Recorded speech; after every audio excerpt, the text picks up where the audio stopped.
Bonjour à tous, ici Michel, heureux de vous retrouver ici. Une vidéo hors série, disons. Je ne vous présenterai pas aujourd'hui de romans que j'ai lus, je vais faire ça bientôt. Par contre, j'ai 3 bons romans québécois que j'ai lus, que j'ai beaucoup aimés et dont je vais vous parler bientôt. Mais un dernier donc retour sur mon manuscrit. Où est-ce que j'en suis rendu avec donc ce roman que je vous propose au mois de septembre. Alors, le manuscrit est ici et c'est fini. J'ai fini la révision. Dernière fois que je vous avais parlé, j'étais en train justement de faire la révision, je corrigeais, je vous expliquais qu'en fait, à quel point il y a pas mal de corrections à faire dans un texte et tout ça. Et là, dans la dernière révision, le texte est fini. Là. Je change un mot ou deux. Il arrive parfois que je change un mot. Écoutez, j'en trouve presque pas, là, parce que, bon, ici, par exemple, d'un autre côté, le verre fait ressortir tes yeux. D'un autre côté, le verre s'agence à tes yeux. On est... Vous allez me dire, ça se vaut, là, mais je trouve que ça... Bon. Une tâche compliquée quand autant de reporters, une tâche ardue. Je trouve qu'ardue, c'est plus précis. Et donc, quelques mots comme ça dans le livre. Certaines choses n'ont pas changé cependant. Certaines choses n'ont pas changé par contre. Ça glisse mieux avec la suite du texte. C'est un roman qui va faire en tout 224 pages. C'est pas très long. Je fais jamais des romans très très longs. Mon livre le plus long, c'était Envoyé spécial. Que j'ai écrit avant mes romans. Envoyé spécial qui fait 300 pages. Voilà. J'avais de l'ambition dans le temps, 300 pages. Je sais pas. Je pensais que ce roman-là, d'ailleurs, serait plus long que les autres quand je l'ai commencé, mais au fur et à mesure que j'avançais dans l'écriture, l'idée se précisait, les éléments autour que je pensais ajouter me semblaient superflus. Je trouvais que ça m'éloignait vraiment de ce que je voulais raconter, qui est vraiment le cheminement de cet homme-là, Jean-Nicolas Legendre, qui était un journaliste. Il était le personnage de mon premier roman, Un monde mort comme la lune. Il était allé en Haïti faire une enquête qui démontrait les liens entre le gouvernement haïtien, les trafiquants de drogue d'Amérique du Sud, Colombie, et les gangs de rue à Montréal. Et ça a bien marché, son enquête, sauf que les forces obscures qu'il a dénoncées et démasquées ne lui ont pas pardonné. Et là, par la suite, ils ont tenté de le tuer, ont tué sa femme, sa fille. Alors vous comprendrez qu'il ne s'en est pas sorti indemne. Et le roman se terminait sur une note d'espoir. On le reprend quelques mois plus tard. Et là, il s'en va couvrir le tsunami. Donc, décembre 2004, début 2005, il s'en va couvrir le tsunami. Il va au Sri Lanka. Sri Lanka qui est un pays déchiré par une guerre civile qui oppose la minorité tamoule à la majorité singalaise.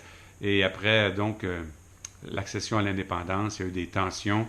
Les Tamouls ont voulu avoir leur pays. Les relations étaient très tendues entre les deux communautés. A émergé de ça un mouvement indépendantiste, une guérilla même, les Tigres de l'Élam tamoul. Et donc, au moment où le tsunami a frappé, les Tigres contrôlaient toute la partie nord du pays. Moi, je suis allé en 2004 et en 2005 au Sri Lanka. J'ai couvert le tsunami là-bas et je suis allé à Kilinochchi, je suis allé dans le nord du pays et j'ai rencontré Tamil Selvan, qui était le numéro 2 des Tigres tamouls, quand je suis allé à Kilinochchi pour faire mon reportage. Et donc, c'est ce personnage-là, Tamil Selvan notamment, qu'on retrouve dans le roman. Il y a donc des personnages qui sont de vrais personnages réels, et bien sûr, il y a des personnages fictifs.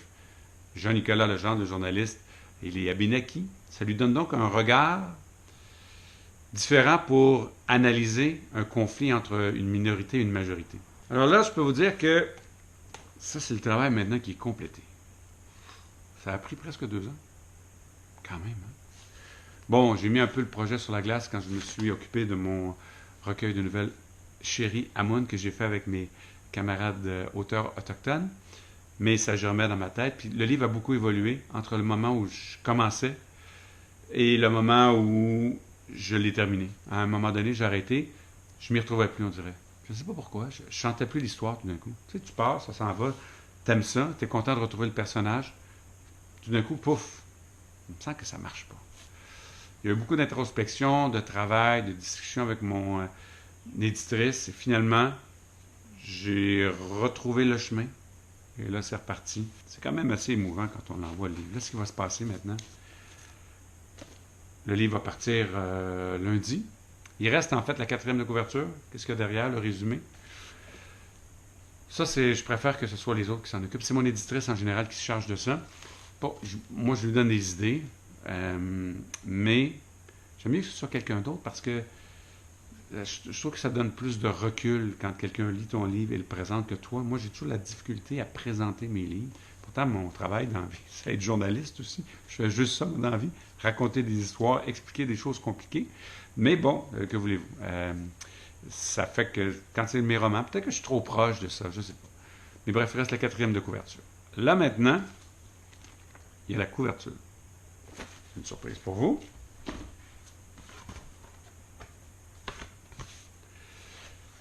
Ça, c'est la couverture comme on me l'a présentée. Évidemment, le graphiste travaille sur un ordinateur, mais on en fait une version imprimée parce que ça te donne vraiment la vision de ce à quoi ça va ressembler.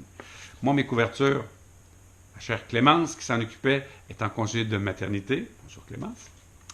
Et c'est Axel Pérez de Léon qui a fait la couverture. Il avait déjà fait couverture de mon premier roman. Puis c'est quand même, je trouve que ça donne bien, comme on dit, parce que mon premier roman dont je vous parlais il y a un instant, c'était celui-ci. Un monde mort comme la lune, donc. Et Axel a fait cette couverture-là, qui date de 2009. Et il fait maintenant celle qui est la suite, que je vous montre à l'instant. Tadam! Alors voilà. Ça, c'est donc, ce que vous voyez ici, c'est comme des coups de pinceau. Il y a des gouttes de peinture, etc. C'est noir-blanc. Le Michel Jean ici et le tsunami est écrit en bleu, puis un peu de rose autour. Publié chez Libre Expression. Ce que j'aime, moi, c'est que je trouve que la couverture, elle reflète l'intensité que j'ai tenté de mettre dans le roman. Mais je trouve qu'Axel, il a vraiment bien réussi. Là. La couverture, c'est le personnage, on ne le voit pas trop. Ça évoque plus que ça décrit. Vous comprenez ce que je veux dire? Alors, ça va être ça. Tsunami. Quand même, hein? Le livre va paraître le 13 septembre, donc à la rentrée. Je vais vous en reparler à ce moment-là, bien entendu. Début septembre, je devrais avoir ma boîte de livres. On reçoit une boîte avec... on reçoit toujours quelques livres, les auteurs. Ça, c'est un moment qui est toujours très spécial parce que ce qui a commencé comme une idée, qui a germé, moi, je commence par me dire qu'est-ce que je voudrais dire d'abord. Je trouve le thème ou l'idée derrière le roman. Qu'est-ce que j'ai envie de dire? Je ne veux pas juste raconter une histoire, je veux qu'il y ait quelque chose. Et donc, une fois que tu as trouvé ça, tu commences à penser comment je pourrais le raconter. Là, tu trouves une histoire, des personnages, une intrigue. Ça travaille dans ta tête pendant des mois. Compliqué. Ben, compliqué. Oui, c'est juste... Et là, à un moment donné, quand l'idée se précise, enfin, moi, ce que je vous raconte, c'est comment moi je fonctionne, les autres, je ne sais pas. Quand l'idée se précise, que j'ai une idée, il va se passer ça, ça, ça. Les personnages vont être lui, elle. Là, je commence à écrire. Ça peut changer une fois, pendant qu'on écrit. Parfois, tu lis, tu écris, parfois, tu avances, puis là, tu dis, non, tu as une idée, autre chose. Il faut se laisser inspirer par l'émotion que l'histoire dégage, souvent. Souvent, tu avances, tu écris, et il y a une émotion. Tu es dedans, quand tu écris, tu la ressens, sinon tu n'es pas capable de la transmettre. C'est un peu comme un acteur, en réalité. Pour faire une scène où l'acteur est déchiré, pleure, puis penser à... Il faut que j'aille chercher l'autogarage tantôt. L'acteur va se mettre dans la situation. L'auteur, c'est un peu ça. Il faut vivre l'émotion. Moi, ça m'est arrivé de pleurer en écrivant des scènes. Je me souviens, j'avais écrit... quand j'avais écrit mon roman « Elle et nous », c'est une histoire qui se tient... Un chapitre, c'est ma grand-mère qui parlait, l'autre chapitre, c'était moi. Quand j'ai fini, donc, les deux, elle, puis après ça, lui, je pleurais à la fin.